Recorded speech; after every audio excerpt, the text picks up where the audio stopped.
আসসালামু আলাইকুম ওয়া রাহমাতুল্লাহি ওয়া বারাকাতুহু। আশা করি আল্লাহ তাআলার অশেষ মেহেরবানিতে আপনারা সকলেই ভালো আছেন।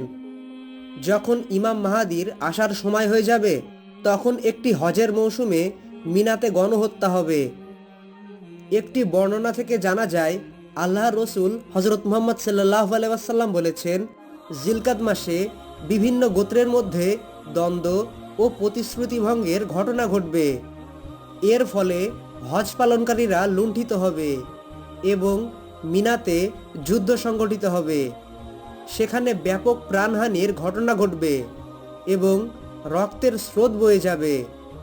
এমনকি তাদের রক্ত আকাবাতুল জামরার উপর দিয়ে গড়িয়ে যাবে। অবশেষে তাদের নেতা হজরত মাহাদি পালিয়ে রোকন ও মাকামে ইব্রাহিমের মধ্যখানে চলে যাবেন। হজরত মাহাদির অনিচ্ছার সত্ত্বেও মানুষ তার হাতে বায়াত গ্রহণ করবে। লোকজন হজরত মাহাদিকে বলবে, আপনি যদি আমাদের থেকে বায়াত নিতে অস্বীকার করেন, তাহলে আমরা আপনার ঘাড় উড়িয়ে দেব। রাসূলুল্লাহ সাল্লাল্লাহু আলাইহি ওয়াসাল্লাম বলেন, বদর যুদ্ধের সমান সংখ্যক মানুষ ইমাম মাহাদির হাতে বায়াত গ্রহণ করবে। সেদিন যেই সব লোকেরা ইমাম মাহাদির হাতে বায়াত গ্রহণ করবে, আকাশ ও পৃথিবীর অধিবাসীরা তাদের প্রতি সন্তুষ্ট হয়ে যাবে। অপর একটি বর্ণনা থেকে জানা যায়, হজরত আবদুল্লাহ ইবনে আমর রাদিয়াল্লাহু তাআলা আনহু বলেছেন, লোকেরা যখন হজরত মাহাদির কাছে পালিয়ে আসবে, তখন হজরত মাহাদি কাবাকে জড়িয়ে কাঁদতে থাকবেন। হজরত আবদুল্লাহ ইবনে আমর রাদিয়াল্লাহু তাআলা আনহু বলেন, আমি যেন তার অশ্রু দেখতে পাচ্ছি। মানুষ ইমাম মাহাদিকে বলবে, আসুন আমরা আপনার হাতে বায়াত গ্রহণ করি। তখন মাহাদি বলবেন, তোমরা কতই না প্রতিশ্রুতি ভঙ্গ করেছ, কতই না রক্ত ঝরিয়েছ। এরপর অবশেষে অনিচ্ছা থাকার সত্ত্বেও ইমাম মাহাদি লোকদের থেকে বায়াত নেবেন। হজরত আবদুল্লাহ ইবনে আমর রাদিয়াল্লাহু তাআলা আনহু বলেন, ওহে মানুষ, তোমরা যখন ইমাম মাহাদিকে পাবে, তখন তার হাতে বায়াত গ্রহণ করবে, কারণ তিনি দুনিয়াতেও মাহাদি, আসমানেও মাহাদি। উক্ত হাদিসে বলা হয়েছে, মিনাতে ব্যাপক গণহত্যার ঘটনা ঘটবে। এত বড় একটি ঘটনা হঠাৎ ঘটে যাবে না, বরং ইসলামের শত্রুরা আগে থেকেই এর প্রস্তুতি নিয়ে রাখবে।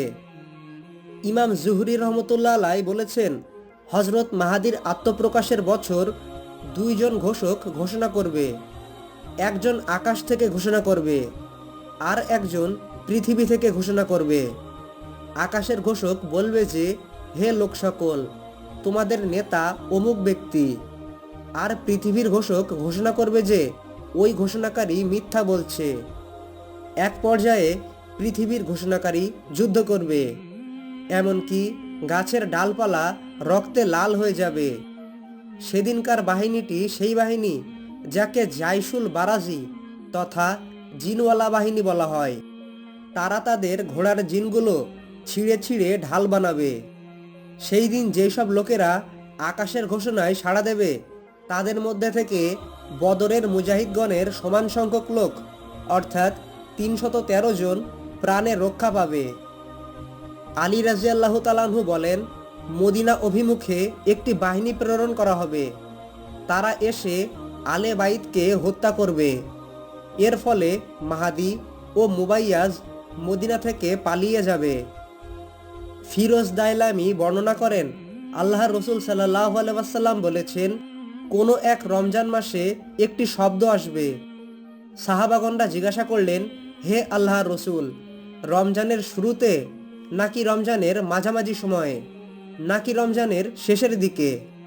তখন নবীজি সাল্লাল্লাহু আলাইহি ওয়াসাল্লাম বললেন, না, বরং রমজানের মাঝামাঝি সময়ে, ঠিক মধ্য রমজানের রাতে। আকাশ থেকে একটি শব্দ আসবে।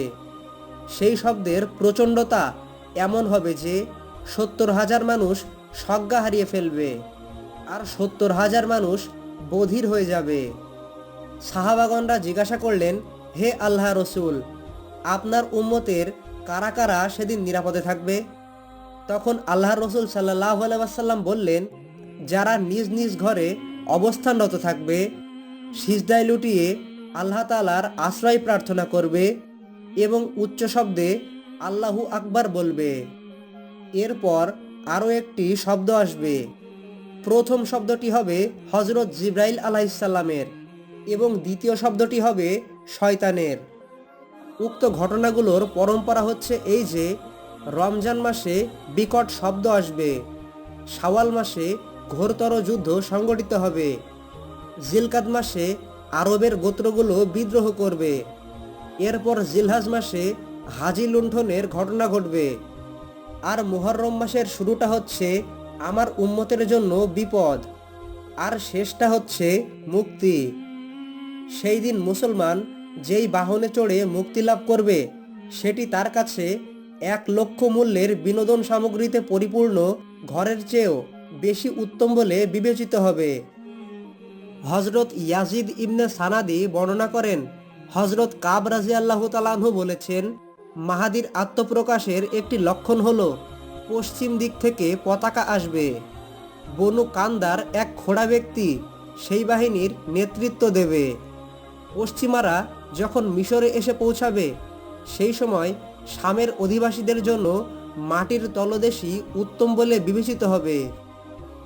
নবী করিম সাল্লাল্লাহু আলাইহি ওয়াসাল্লামের স্ত্রী হজরত উম্মে সালামা রাদিয়াল্লাহু তাআলা আনহু বর্ণনা করেন, আমি আল্লাহর রসুল সাল্লাল্লাহু আলাইহি ওয়াসাল্লামকে বলতে শুনেছি, একজন খলিফার সাথে মতবিরোধ দেখা দেবে। তখন বনু হাশিমের একজন ব্যক্তি মদিনা ত্যাগ করে মক্কায় চলে আসবে, এই আশঙ্কায় যে পাশে মানুষ তাকে খলিফার পদে অধিষ্ঠিত করে কিনা। কিন্তু জনগণ তার ইচ্ছার বিপরীতে তাকে ঘর থেকে বের করে আনবে এবং রোকন ও মাকামে ইব্রাহিমের মধ্যবর্তী স্থানে তার হাতে বায়াত গ্রহণ করবে। মূলত এই ব্যক্তি হচ্ছে ইমাম মাহাদি। যখন ইমাম মাহাদির হাতে এই বায়াতের সংবাদ প্রকাশ হয়ে যাবে তখন ইমাম মাহাদির বিরুদ্ধে শাম থেকে একটি বাহিনী প্রেরণ করা হবে। বাইদা নামক স্থানে এসে পৌঁছানোর পর এই বাহিনীটিকে ধসিয়ে দেওয়া হবে। এরপর ইরাকের আসাইব ও শামের আবদাল তার নিকট আগমন করবে। তারপর শামের কালব বংশের এক ব্যক্তির আত্মপ্রকাশ ঘটবে।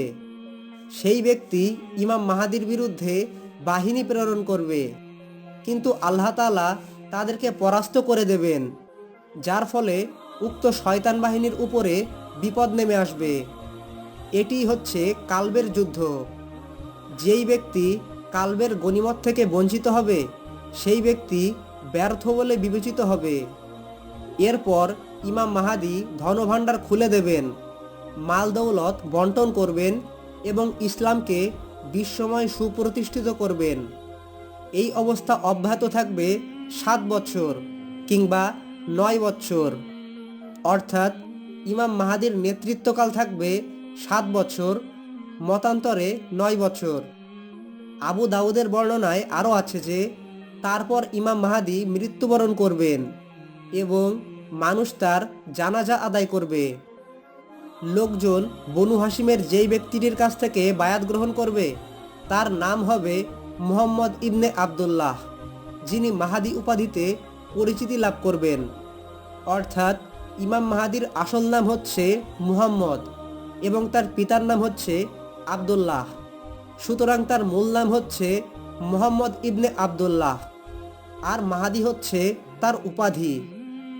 তাবারানির অপর একটি বর্ণনায় আছে যে ইমাম মাহাদির হাতে যেসব লোক বায়াত গ্রহণ করবে তাদের সংখ্যা হবে বদর যুদ্ধের মুজাহিদদের সংখ্যার সমান, অর্থাৎ 313 জন।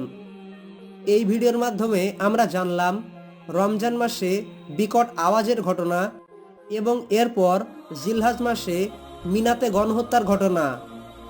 কোরআন সুন্নাহর রেফারেন্স সহ প্রতিনিয়ত ইসলামিক ভিডিও পেতে আমাদের চ্যানেলের সঙ্গে সংযুক্ত থাকুন। আল্লাহ তাআলা আমাদের সকলকে সঠিক জেনে জেনে মানার তৌফিক দান করুন। আমিন।